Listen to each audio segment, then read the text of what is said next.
আচ্ছা, একটা দেশের স্মৃতি ঠিক কোথায় জমা থাকে বলুন তো?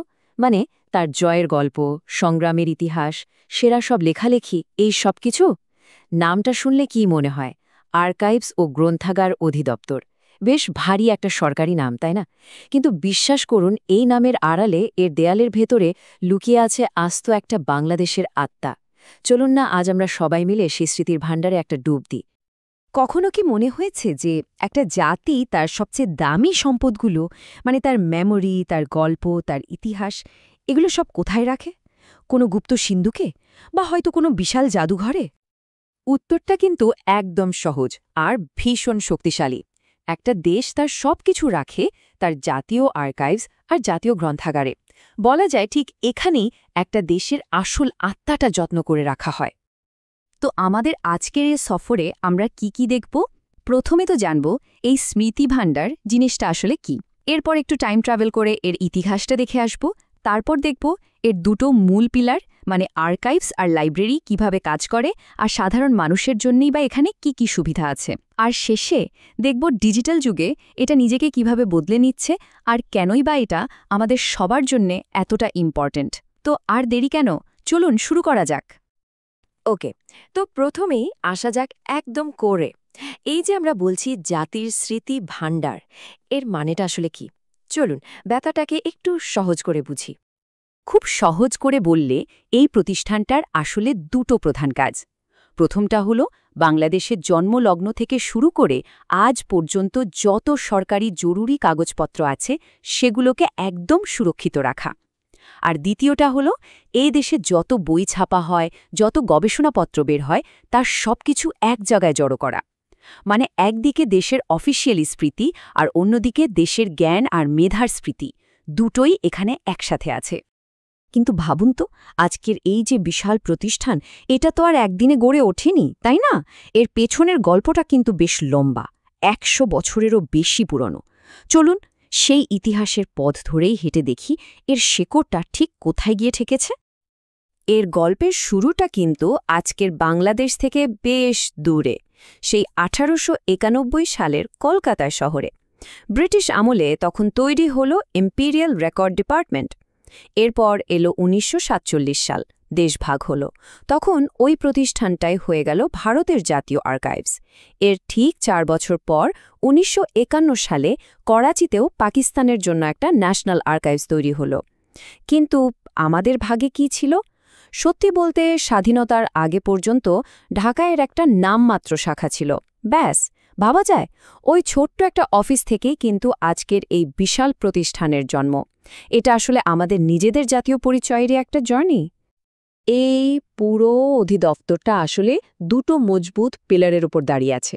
একটা হলো জাতীয় আর্কাইভস আর অন্যটা হলো জাতীয় গ্রন্থাগার। এই দুটো মিলেই কিন্তু প্রতিষ্ঠানটা পূর্ণাঙ্গ। এখন এই দুটো অংশের কাজ কিন্তু পুরোপুরি আলাদা, অনেকটা আমাদের ব্রেনের দুটো পার্টের মতো ভাবা যায়। জাতীয় আর্কাইভস হলো দেশের অফিসিয়াল মেমোরি, মানে এখানে দেশের সব সরকারি ডকুমেন্ট, চুক্তিপত্র, জরুরি দলিল, এই সব কিছু জমা থাকে। অন্যদিকে জাতীয় গ্রন্থাগার হলো আমাদের জাতির ইন্টেলেকচুয়াল মেমোরি। এখানে জমা হয় আমাদের লেখকদের লেখা প্রত্যেকটা বই, গবেষকদের সব কাজ। সোজা কথায়, একটা ধরে রাখে রাষ্ট্রের স্মৃতি, আর অন্যটা ধরে রাখে আমাদের সবার জ্ঞান আর ক্রিয়েটিভিটিকে। আচ্ছা, এতক্ষণ তো বড় বড় কথা হলো। এখন প্রশ্ন হলো, এই বিশাল সংগ্রহশালা কি শুধু গবেষক বা বড় বড় কর্মকর্তাদের জন্য? উত্তরটা হলো একদমই না। বরং চলুন দেখি সাধারণ মানুষ এখান থেকে কি কি সুবিধা পেতে পারে। ধরুন কেউ একজন ছাত্র কোনো একটা টপিক নিয়ে রিসার্চ করছে, অথবা হতে পারে কেউ একজন লেখক, তার নতুন বইয়ের জন্য কিছু পুরনো তথ্য দরকার। এই বিশাল জ্ঞানভাণ্ডার তাদের জন্য কিভাবে কাজে লাগতে পারে, চলুন একদম স্টেপ বাই স্টেপ জেনে নেওয়া যাক। জাতীয় গ্রন্থাগারের এই যে বিশাল বইয়ের জগৎ, এখানে ঢোকা কিন্তু একদম সহজ। যে কেউ চাইলে সাধারণ পাঠক হিসেবে বই পড়তে পারে, আবার কেউ গবেষণার জন্য চাইলে আরও গভীরে যেতে পারে। শুধু ক্যাটাগরিটা বেছে নিতে হবে। ওয়েবসাইটে বাংলা আর ইংরেজি দুটোতেই ফর্ম পাওয়া যায়। ওটা ফিল আপ করে জমা দিলেই যে কেউ হয়ে যেতে পারে এই জ্ঞান ভাণ্ডারের একজন মেম্বার। আর মেম্বারশিপ রিনিউ করার সিস্টেমটাও খুব সহজ। আর কেউ যদি লেখক বা প্রকাশক হন, তাহলে তো কথাই নেই। এই প্রতিষ্ঠানটা তাদের জন্য আরও বেশি দরকারি। প্রত্যেকটা বইয়ের একটা ইউনিক নম্বর লাগে না, যেটাকে বলে আইসবিন।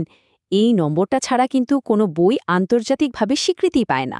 সেই জরুরি নম্বরটার জন্য এখন আর কোথাও দৌড়ানোর দরকার নেই, সরাসরি এদের অনলাইন পোর্টাল থেকেই অ্যাপ্লাই করা যায়। কি দারুণ সুবিধা, তাই না? তবে এই যে কাগজের এত বড় একটা জগৎ, এর বাইরেও কিন্তু এর আরেকটা জগৎ তৈরি হচ্ছে, আর সেটা হলো ডিজিটাল জগৎ। চলুন তো দেখি এই ডিজিটাল যুগে আমাদের এই স্মৃতিভাণ্ডার নিজেকে কিভাবে আপ টু ডেট করছে। একদম ঠিক, এই ডিজিটাল শেলফসগুলো এখন সবার জন্য খোলা। হাজার হাজার বই আর জরুরি ডকুমেন্ট এখন মাত্র এক ক্লিকের দূরত্বে। কি কি পাওয়া যাচ্ছে ডিজিটাল জগতে?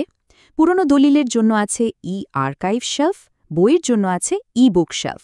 মানে এখন ঘরে বসেই দরকারি সব তথ্য খুঁজে বের করা সম্ভব।